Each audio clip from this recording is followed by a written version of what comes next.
Hi, it's Evie. I think this might be my last video on 70s stuff because I think I'm running out of material. But one of my most significant years in school was 1973 when I started 5th grade. And I went to one school for 1st and 2nd grade. I went to another school for 3rd and 4th. And then 5th and 6th was yet a new school. And we had moved from a very tiny town to a small town. So it was a little bit bigger. And my 1st and 2nd grade years were way out in the country. So it was a country school. So different kinds of kids in each place. But I was excited to start the new school. And this was a long school of classrooms, and there was parking spots right in front of each exit door of the room that went out to this parking lot and then the street. So there was just like a row of parking. And that's where the teachers parked. And when I got told which classroom I was going into, the teacher met me at the door. She was an older gray-headed lady, and she had a great big grin on her face, and she hugged me and she said, "I saw you drive by my classroom window and I was so hoping you were going to be in my class." And I mean, what a sweet thing to say. Her name was Mrs. Leonard, and she called us her cherubs because we were her angel babies. Anyway, just a very, very sweet, kind lady. And I remember several days on the playground at recess. And after a few days had passed, there was these two girls I decided I wanted to become friends with. And they were holding hands, just walking around. And I started following them. And I could see they would like turn around and look behind them and then keep walking.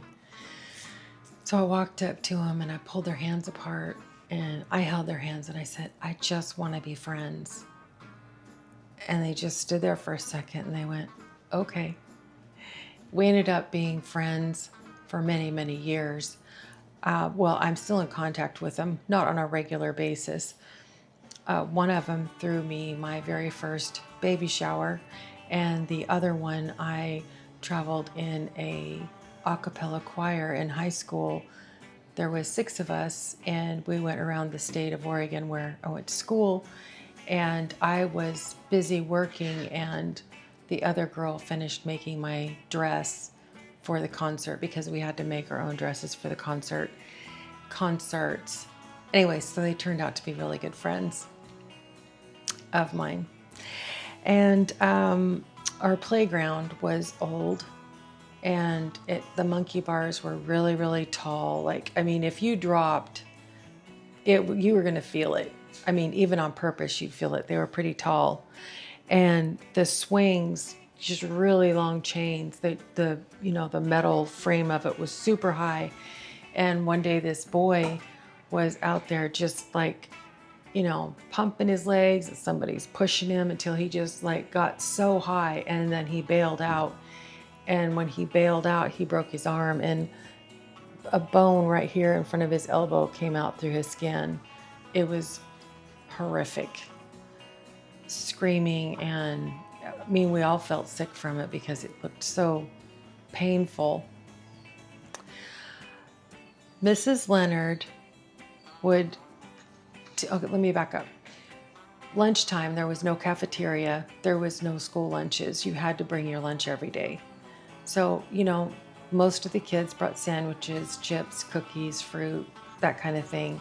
And she said, "If you do not want your sandwich, please bring it up here to my desk and we will trade it or give it away." And that's what she would do. I mean, today that would never fly. But she would say, "I have half a tuna sandwich. Does anybody want it, or does anybody want to trade?" And no food ever went to waste because somebody always wanted to trade for whatever, because maybe mom made, too many of the same kind of sandwiches. She had all-day suckers for the multiplication tables, and these things were huge. They were those swirly ones that were all different colors. And once you could recite the multiplication tables to her, she would give you one of those. She also had these little punch cards that were probably about this big, And she would come around to your desk when you were supposed to be working, and if you were doing what she had asked you to do, she would take her little punch and she'd punch a hole in it, and it was a special shaped punch.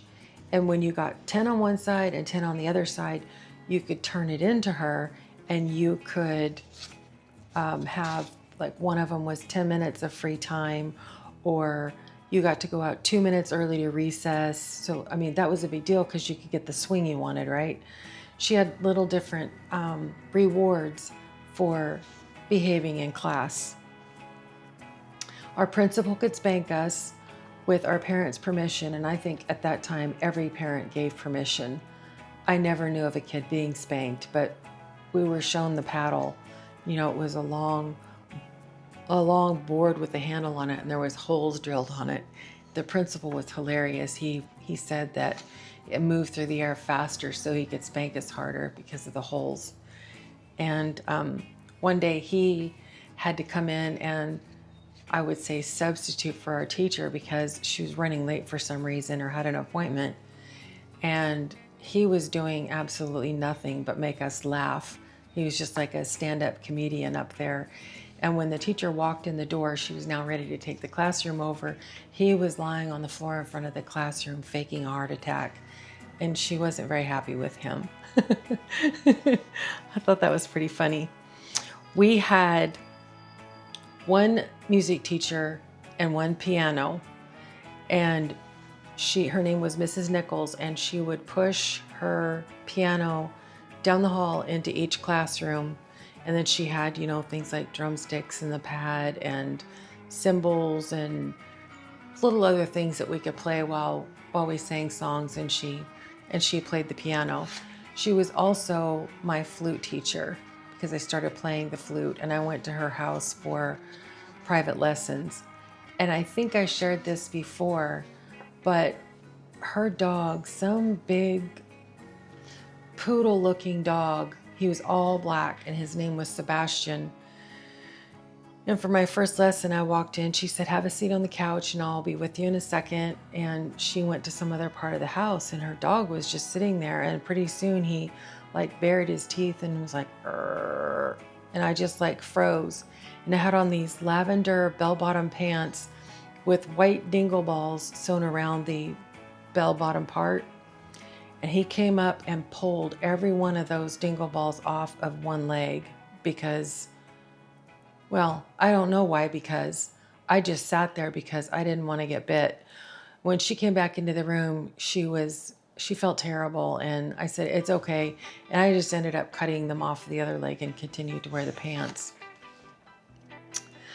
We had a thing where we, us girls, would wear pantyhose with our knee socks. And it was like when we were wearing dresses, or even shorts, but it would make us look like our legs were tan. And I don't know if other schools did that or it was just my school.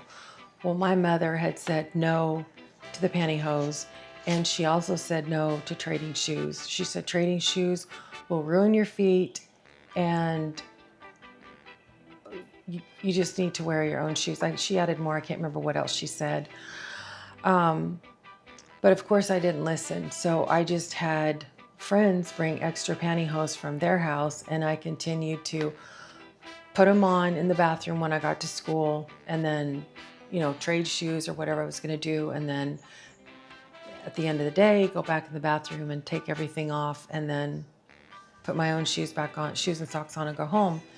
Well, one day I totally forgot, and I came home wearing pantyhose and someone else's shoes. Well, that was the last day that I ever wore pantyhose in that grade and swapped shoes. It was a little obvious. The shoes I was wearing were bright red. Okay, the last thing I can think of is show and tell. Wasn't show and tell great in school? I mean, I would be scrounging around the house trying to find anything interesting, kind of like trying to make an interesting video, right? I'm like, what can I share? What can I share?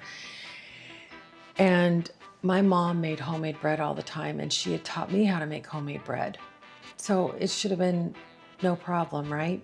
We did have a little kitchen in the school where there was a refrigerator and a sink and a stovetop and oven. So I was gonna make bread for show and tell. And I guess I was nervous. I don't really remember being nervous, except that I was doing something, you know, rather complicated-ish in front of the classroom. And I'm mixing all this stuff in a bowl and I'm looking, I'm like, man, that is really thin. My teacher was on my left sitting at her desk and I said, Mrs. Leonard, I think I forgot my flour. And she goes, I think you did too. Anyway, I put the flour in and this was done early in the morning. We let it rise some and punch it back down. And anyway, they got baked. Somebody baked them for me and I had butter and everybody ate the rolls at school at the end of the day.